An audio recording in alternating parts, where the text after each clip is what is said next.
students, today we are going to see affirmative sentence. चला तर विद्यार्थी मित्रांनो, आज आपण होकारार्थी वाक्य कशा प्रकारे बनवायचे असतात याविषयी माहिती बघूया. He is not poor. तो गरीब नाही आहे. तो गरीब नाही आहे. आता तो गरीब नाही आहे म्हणजे दिलेलं वाक्य कसं आहे? निगेटिव्ह आहे. आता निगेटिव्ह वाक्याचं आपल्याला काय बनवायचं आहे बरं? अफर्मेटिव्ह सेंटेन्स तयार करायचं आहे, म्हणजे होकारार्थी वाक्य बनवायचं आहे. पण कसं बनवणार आपण?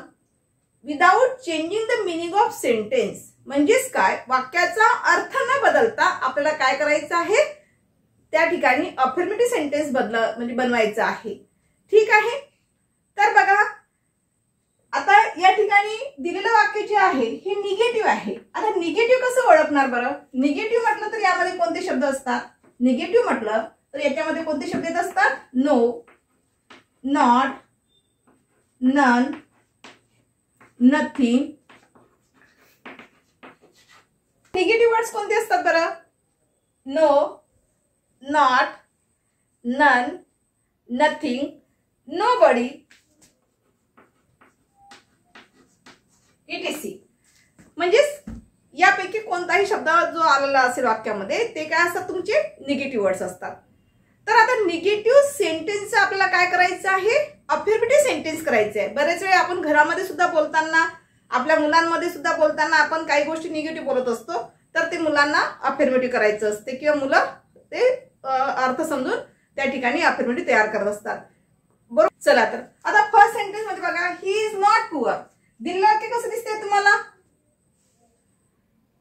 In a sentence include not म्हणजेच निगेटिव्ह पॅटर्न आहे. तो गरीब नाही आहे. तर आपल्याला या वाक्याचं काय करायचं आहे? अफर्मेटिव्ह मध्ये करायचं आहे, म्हणजे होकारार्थी बनवायचं आहे. आता होकारार्थी बनवायचं म्हणजे नेमकं करायचं काय आहे? तर या ठिकाणी हा नॉट कट करायचा आहे. म्हणजेच ही इज. आता नॉट जर आपण घेतला नाही तर या ठिकाणी वाक्याचा अर्थ चेंज होतो. समजा तुम्ही जर इथे ही इज पुअर जर आपण घेतलं ही इज पुअर तर आपलं झालं होकारार्थी वाक्य. पण आपल्याला अशा पद्धतीने वाक्य होकारार्थी करता येणार नाही, अफर्मेटिव्ह करता येणार नाही. का बरं नाही करता येणार? कारण या ठिकाणी जे सेंटेन्स दिलेला आहे त्या सेंटेन्सचा अर्थ चेंज होत आहे. आपण काय सांगितलं? Without changing the meaning of sentence. म्हणजेच काय? वाक्याचा अर्थ न बदलता आपल्याला काय करायचं आहे? अफर्मेटिव्ह सेंटेन्स तयार करायचं आहे. राईट. आता इथे काय म्हणत आहे? तो गरीब नाही आहे. तुमचे आन्सर काय म्हणते आहे? तो गरीब आहे. म्हणजे दोन्ही बाजू काय झालेले आहे? अपोजिट झालेले आहे. तो इकडे गरीब नाही म्हणत आहे, तुम्ही म्हणता इकडे गरीब आहे. म्हणजे तुमचे आन्सर राईट आहे का? नाही. तर आपल्याला या पद्धतीने करता येणार नाही. तर correct answer is he is. पुअरच्या अपोजिट काय होईल? रिच. ही इज रिच म्हणजे तो श्रीमंत आहे. तो गरीब नाही आहे म्हणजेच काय आहे? तो श्रीमंत आहे.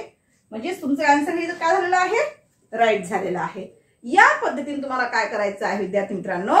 या ठिकाणी तुम्हाला अपोजिट वर्ड्स वापरून वाक्याचा अर्थ न बदलता त्या ठिकाणी अफर्मेटिव्ह सेंटेन्स तयार करायचा आहे. ठीक आहे. म्हणजेच काय झालेलं आहे? तो गरीब नाही आहे. तो गरीब नाही आहे म्हणजेच तो कसा आहे? श्रीमंत आहे. ठीक आहे. चला, let us see another example. It is not useful. आता बघा, या ठिकाणी सुद्धा तुम्हाला दिलेलं वाक्य कसं दिसत आहे? निगेटिव्ह मध्ये दिसत आहे.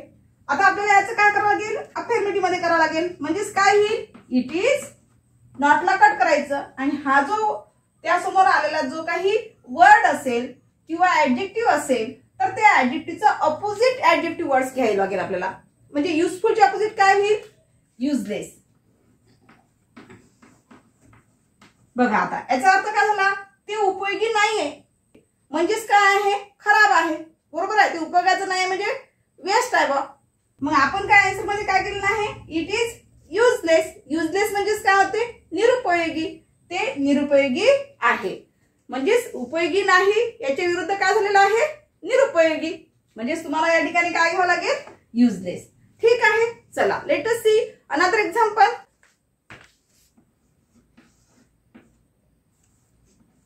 शी इज नॉट अगली.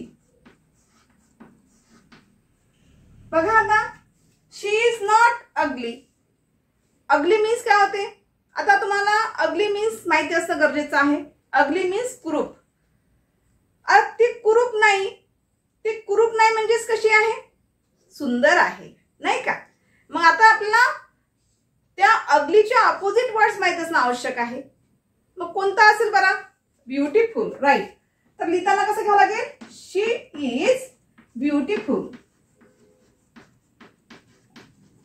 बघा, शी इज नॉट अगली, याचा आपण अफर्मेटिव्ह कसं केलेलं आहे? शी इज ब्युटिफुल. म्हणजे मिनिंग चेंज होत आहे का? ती गोष्ट तुमच्या लक्षात येते का? मी काय सांगत आहे तर आपण जे काही शिकत आहोत, तर याच्या मागचा एकच उद्देश आहे की without changing the meaning of sentence, प्रत्येक वाक्य आपण फर्स्ट सेंटेन्स, सेकंड सेंटेन्स आणि थर्ड सेंटेन्स आपण जे काही बघितलेले आहे, त्या प्रत्येक सेंटेन्सचा आणि आन्सर जे काय काढलेले आहे आपण, त्याचा अर्थ चेंज झालेला आहे का? नाही. आणि अशाच प्रकारे आपल्याला काय बनवायचं होतं? अफर्मेटिव्ह सेंटेन्स तयार करायचे असतात. ठीक आहे, चला नेक्स्ट सेंटेन्स कडे वळूया. Hari was not bad.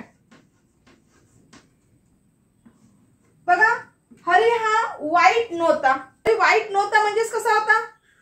चांगला होता. म्हणजे बॅडच्या अपोजिट काय घ्यावं लागेल? Good, right. हरी, आन्सर बघा कसं होईल? Hari was good. Now next, it is not hard. It is not hard आहे. ठीक आहे, असं दिलेलं वाक्य आहे. आता याचा अफर्मेटिव्ह कसं करणार बरं तुम्ही? तर याचं उत्तर मला तुम्ही कमेंट बॉक्समध्ये नक्की कळवा. ठीक आहे, कशा पद्धतीने यायला हवं तिथे, म्हणजे कोणता प्रॉपर वर्ड तुम्ही ऑपोजिट वर्ड त्या ठिकाणी घेऊ शकाल. ठीक आहे. In the next video, we will see the next grammar topic. Thank you.